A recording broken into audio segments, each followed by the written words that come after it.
I also thought, hey, that is a great opportunity to market. And I did. I came away with a great, warm lead. I'm Maude Veronica, and this is the Realtors Conspiracy podcast, where we crack the code to real estate success. Learn from top realtors, entrepreneurs, and innovators about how to grow your business as we discuss real estate success stories, mindset, processes, motivations, and the key to their success. Check out our podcast episodes every Monday to crack the code to success for your real estate business.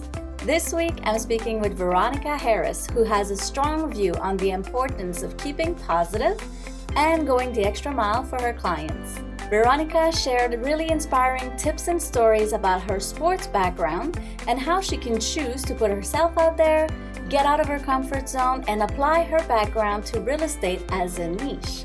She believes in the hustle with a dash of balance and a huge appreciation for life. Let's get to my chat with Veronica.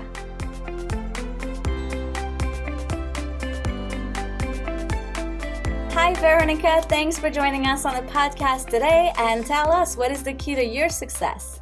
Amazing. Yeah. Well, first off, thank you so much for having me.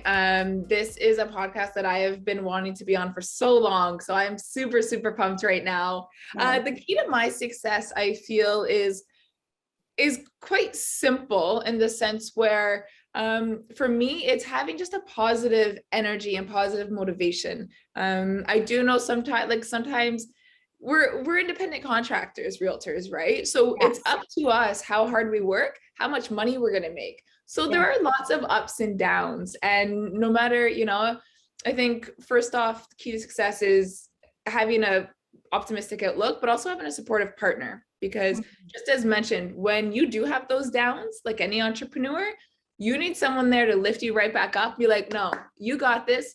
Go outside, take a breath of fresh air, come back, let's do this, let's kill it. So I think those are my top two keys. And who's your motivation? Like, who's your motivating partner? My fiance, Jenna. She is this little ball of sunshine, and she's an entrepreneur herself. She's by trade, she's a designer, but I call her can we say the ASS word? Sure.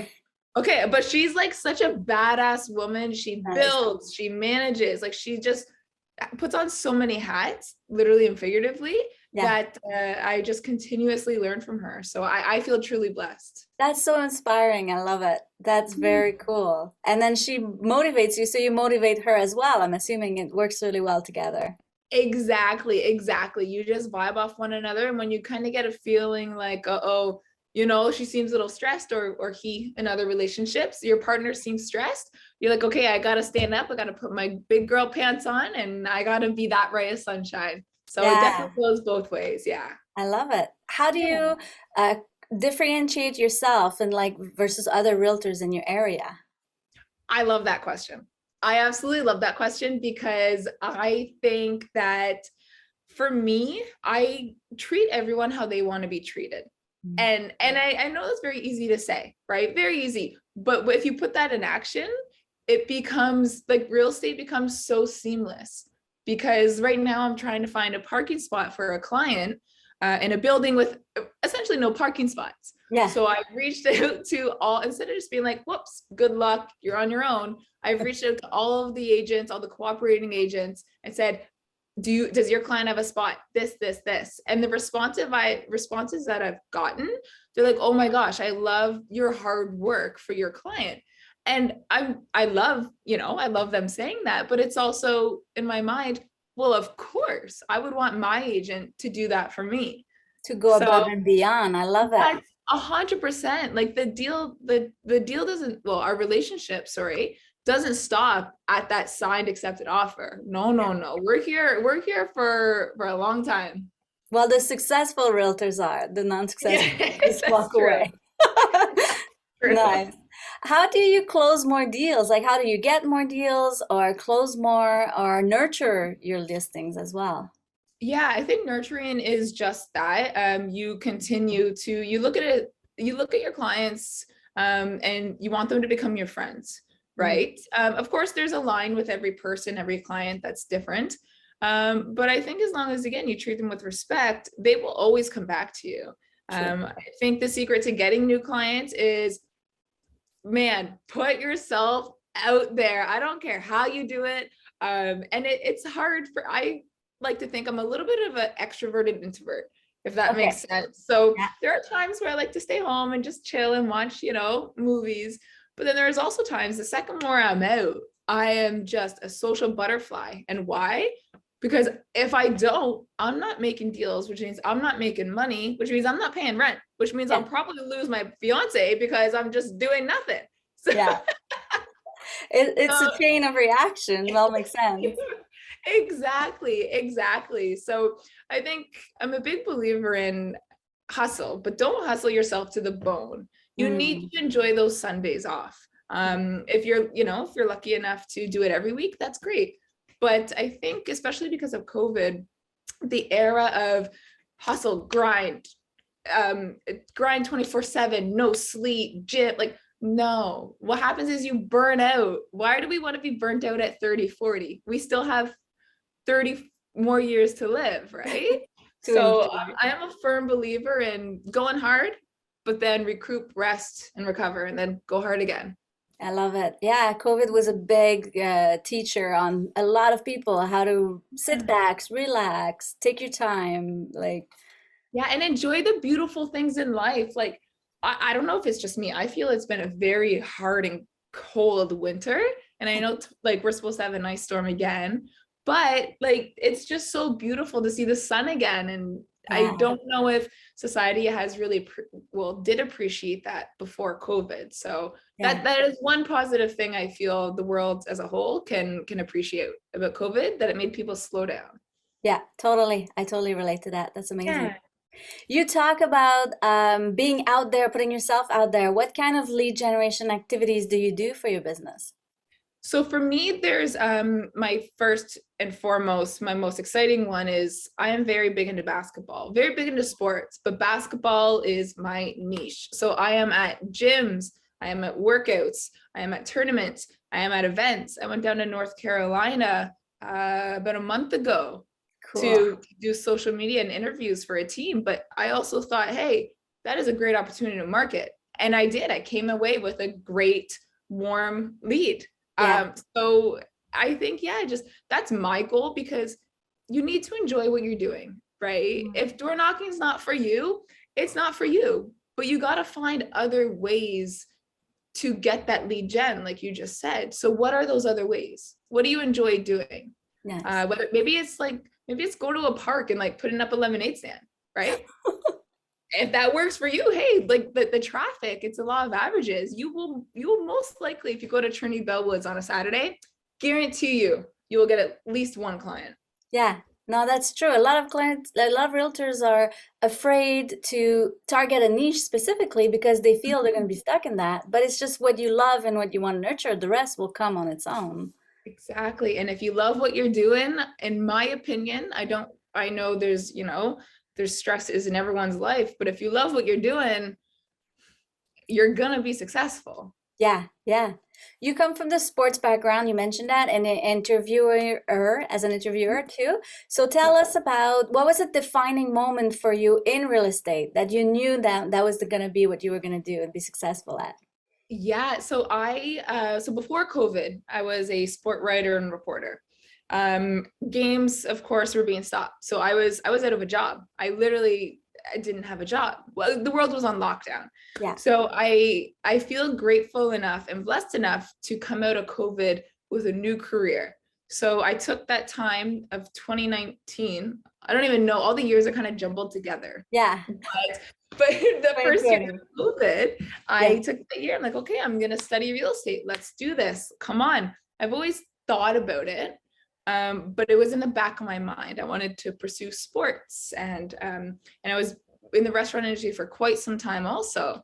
So coming out of COVID, I'm like, okay, yeah, sports are back. I'm a realtor, but I still love basketball. So why can't I combine both of my passions and meld them? And that's what I'm doing. Is I am essentially, my tagline is allowing athletes to focus on their craft while I focus on mine. Nice. And it truly is that simple. Most of them want to upsize, whether I'm a big sneakerhead, whether they want big sneaker closets. or literally bigger ceilings or 9-foot ceilings, right? So, no one wants to duck every time you go into your bedroom. Yeah. Oh, wow. This is such a perfect niche when you think about it, how it merges even more than I thought with like exactly what you mentioned just now. Yeah, and it's so beautiful because again, just I love it. I actually sometimes I feel bad because I'm like, there's no way I can love my job this much. No. I'm like, I must be doing something wrong. Like I feel bad for other people who aren't loving their job this much. But Yes. I did work hard. I'm not saying I got lucky. I did work hard. I put myself out there. I've gone to basketball tournaments where I've known nobody. But I'm like, I gotta do it. You gotta do it. Yeah. Yeah. No, I love it. And then the thing you mentioned about like starting from nothing, really, like what would be key actions that you did that you think made you successful? Putting myself out there. So I mentioned earlier that I'm like an extroverted introvert or an introverted extrovert. So there are times where I thought of the Nike slogan and I just said, like, Veronica, just do it. If you don't do it, you're gonna be upset and you're gonna just regret it. Yeah. Like I can tell you this one time, tell me if I'm babbling too much. No, go ahead. Go ahead. I remember this one time I was in the locker room. It was Toronto Raptors against Milwaukee Bucks. And Giannis Antetokounmpo, he is Greek. So I'm like, oh my gosh, how cool would it if I were to ask him a question in Greek? And a good friend of mine is Greek. So I'm like, okay, how do I say this? How do I say this? And I'm like, okay, I got it. I practiced for like 2 weeks ahead. No I was way. so ready. But the second I got like in front of him, I asked him a question in English, but that wasn't the point. I wanted to get out of my comfort zone and do it in Greek. And that is probably the only regret I have to this day. Yeah. But you'll Yeah, remember and it'll push yourself next time. it'll push me. And next time I see him, I will say it because I dream about that question. So yeah, I have to just do it. It's kind of like an out of body experience. Like, Yeah. your body just has to push itself sometimes. Get out of your head and then Get do out it. of your head. Yeah. People Yeah. make mistakes. Like how many times has Oprah failed? Steve Jobs, Elon Musk, like Yeah. Michael Jordan. Yes. That's amazing. Yeah. Very cool. What are you excited about in the industry coming up? Oh, I'm excited about many things. I'm excited about cryptocurrency being a form of payment. I think that's fun.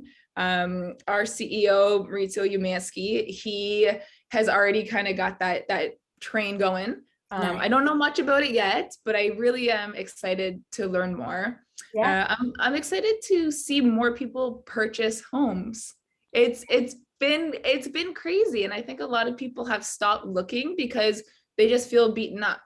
Yeah. And I don't like that. I don't want you to feel beaten up, because you got outbid by, a blind bidder for 100K over asking. Like, and I know Toronto or GTA we're en route to that, but I hope that more people in the city could afford more and purchase more. Yeah, I think there was a lot of buyer frustration, whatever, but now there's gonna be more. So always seeing the positive side. I love That's it. it. We have more cranes in the sky than any city in the world. Yeah, So there's more coming. there's more opportunity. I love it. Yeah. Cool. Tell us, where do we find you? Where do we contact you? 100%. You guys can contact me on Instagram, V from the agency, LinkedIn, Veronica Harris. And those are my two main platforms. Awesome. Thank you so much. Thank you for sharing. That was amazing information. I'm sure realtors will love your passion and your energy. I can't wait. And please, yeah, I would love to hear any feedback. I think another part of a successful entrepreneur is being able to take feedback. So as long as it's not mean, like don't yell at me and say like, Veronica, you sucked. No. But I am totally open to feedback because I think it's important to always improve. Yeah, growing. Yeah, that's it, girl. That's it. Thank you so much. That's amazing. Thanks for joining. Subscribe to our podcast, Realtors Conspiracy, today.